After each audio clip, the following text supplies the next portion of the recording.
how an issue gets to be one.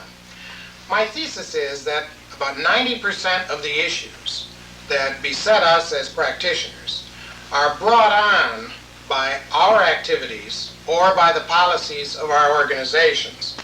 There are really two ways, I think, that we go about doing this. Our policies and activities are out of tune with the court of public opinion. That is to say, we really don't earn public consent for what we're doing in a positive, active way. Or we feel that we must respond to every criticism of those policies and activities so that what wouldn't be an issue becomes an issue, not because of the critics, but because of our inability to discipline ourselves as to how we deal with the criticisms that in fact are essential in the democratic society. I've done no formal study of this, I admit. I'm talking from 25 years of practice in New Hampshire and across the United States and Canada, and I'm also talking from literally thousands of case studies that we reviewed at PR Reporter and Channels, and when I was teaching at Boston University and elsewhere, plus the ones that all of us as practitioners are aware of on a daily basis. The most basic underpinnings of our field actually hint at what I'm talking about, however, without a formal study. For example, if you take the basic formula for public relations, P plus R equals PR. As you know, the P stands for performance, the R stands for recognition. And if we get positive recognition for good performance, we will indeed have effective public relationships. I have a hunch, and I don't think you'll disagree with this, that we as practitioners have tended to concentrate here on the R, getting recognition for our organizations, their policies and actions. In fact, sometimes, if we were really honest, we would have to admit that maybe the P, the performance, doesn't deserve the kind of recognition that is sought for it. Clearly, given that kind of a disjointed situation, where the R is greater than the P, it stands to reason we're going to invite criticism. When we do that, then we face the second part of my thesis, which is that we over-respond. Maybe we need to look at public relations in a different way.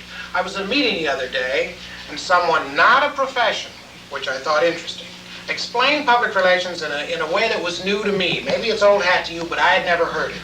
This is what they said. They said PR means people remember. People remember. People do remember. And I think that's at the root of most of the issues that we get involved in. There are, in fact, 4 types of issues. Let me just zip these up here for you. The first kind of issue might be called a latent issue.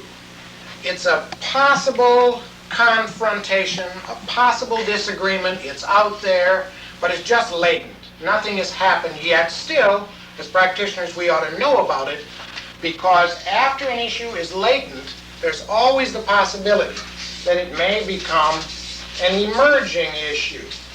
Of course, an emerging issue we've heard a lot about, and I'm going to talk about that in detail in a moment. After an issue emerges, reaches a certain level of discussion and support, visibility, then of course we have a hot or current issue. Now I think these are the 3 that we've tended to know about and think about. We're discovering, I think all of us, that there is a 4th category of issues, and we really need to give it special attention. Those are corollary or fallout issues. You know, we settle the hot issue and we think the job is done.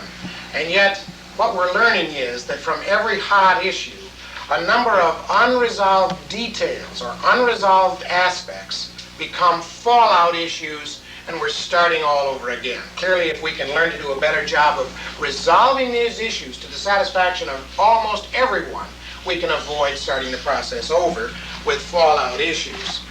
But what is an issue? First of all, an issue has to affect a large number of people. Secondly, clearly there have to be 2 opposing sides, or in our modern political debates, I think you'd have to say there may be 6 opposing sides. Generally, an issue is also characterized by being an emotional battle. What is a crisis, then, if this is an issue? Because a crisis is different than an issue. A number of legitimate issues will be debated in the court of public opinion. They may be a little emotional, there will be opposing sides, a lot of people will be involved, but in our best democratic traditions, we will solve those issues. But some issues become a crisis. In fact, Grant Horn, with a bank on the West Coast who's an expert in this subject for his employer, says that a crisis is an issue that gets out of hand. And generally they get out of hand in a number of ways. First of all, the organization that is defending against the issue, or perhaps the activists, the opposition group that are pushing the issue, feel it's a turning point. It's a turning point either in the life of the organization, in the subject matter, or perhaps for the opponents. It's potentially very damaging. This isn't just an issue that you win or lose and you alter your way of operation accordingly. This is one that can do very great structural damage. Thirdly, the emotional battle that characterized an issue now becomes a life or death struggle. It's a real conflict. It's a war. There's a sense of anxiety and dread about the whole subject. And of course, what was once a polite democratic discussion has now become an adversarial atmosphere. What can we do about this? What do we know as practitioners? I'm glad, personally, in my practice, that we know a great deal. One commentator says there are 3 immediate steps that each of us should take for our organizations. First, we should have ready a list, a definition of what an issue, and particularly what a crisis, is apt to be for our organizations. What are the ingredients in this particular area for our particular organization? Secondly, if we can remember that a crisis by its very nature yearns for a resolution, wants to be resolved, we then can have ready, before the issue even hits, certain strategies that we may follow given the level of intensity of the issue or the type of the issue. And thirdly, as a tactical matter, we can remember that resolution means some kind of mediation, of people coming to accommodation with one another. As Eddie Bernays has told us, a public relations practitioner is a societal technician that has the skills to bring about accommodation. Notice that word, accommodation, in the court of public opinion. This is the kind of mediation that I'm talking about. Now, this mediation will probably take form along a certain number of questions. One of them is, can I persuade you to change your mind?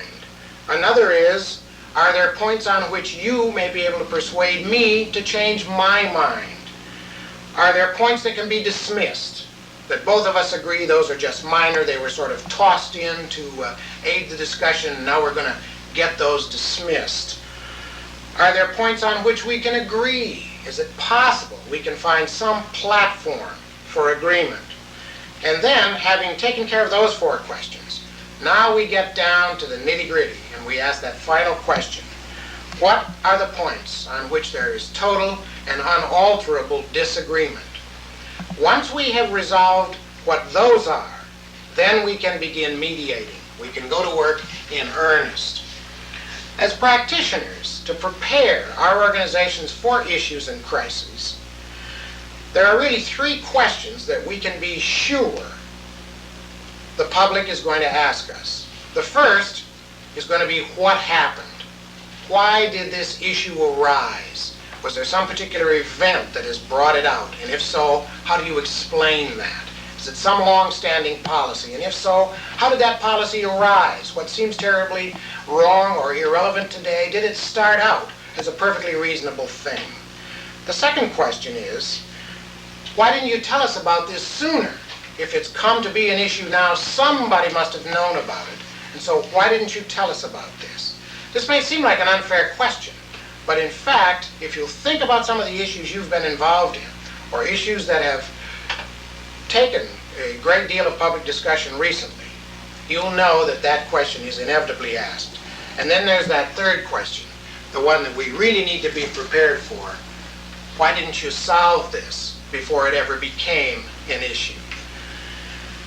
In a funny kind of a way, this subject that I'm calling issues anticipation looks in both directions. It not only asks us, therefore, to look into the future and see what might be the issues of tomorrow and to prepare for them, but it also asks us to take a look backward, because recently we've seen a great deal of reinvented history of activities which were perfectly all right 20 years ago, which we have been pursuing, and which now all of a sudden become the subject of criticism and become an issue.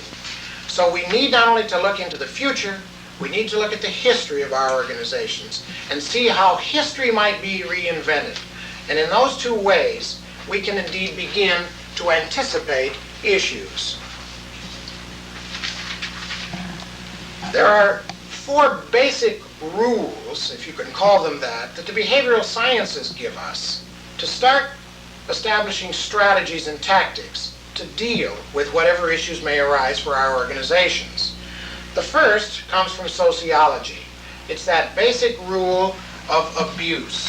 The sociological idea that any change in the relationship between two organizations is the result of an abuse on the part of one.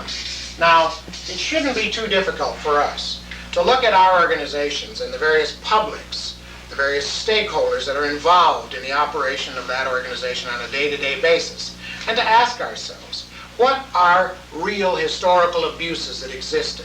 What are present items of discussion within the organization or between the organization and its publics that might be seen or perceived as abuses?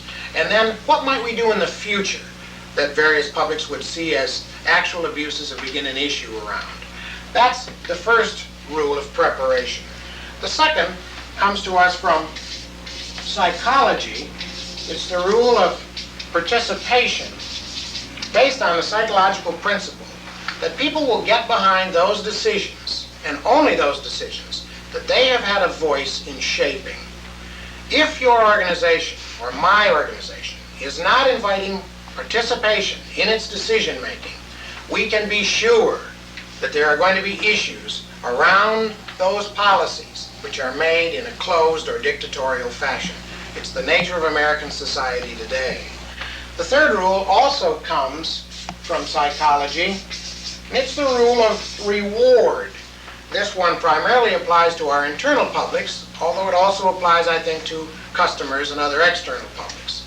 The rule, simply stated, is that people will do that for which they are rewarded, and they will ignore other things. So often, issues arise because people in an organization are asked to do things as part of the onward thrust or the goals of that organization for which they really are not rewarded. It's not part of their job description, they're not evaluated against it, and needless to say, those things don't get done. The result is an issue arises, criticism results. If we remember this rule, we can stop that. The fourth rule from the behavioral sciences comes to us from anthropology, and it is the rule of cheerleading. That no successful society, that the anthropologists have uncovered anyway, has ever existed without some very active motivational work, some cheerleading. This doesn't just mean we must be cheerleading within our organizations, but we must be reminding our stakeholder publics of what we're doing for them, of how it's in their benefit. And unless we do that, we can be sure they'll lose sight of those benefits. Criticisms and issues are then sure to arise. If you are faced with an issue, what are the choices available to you? I think there are about three roads that we can take.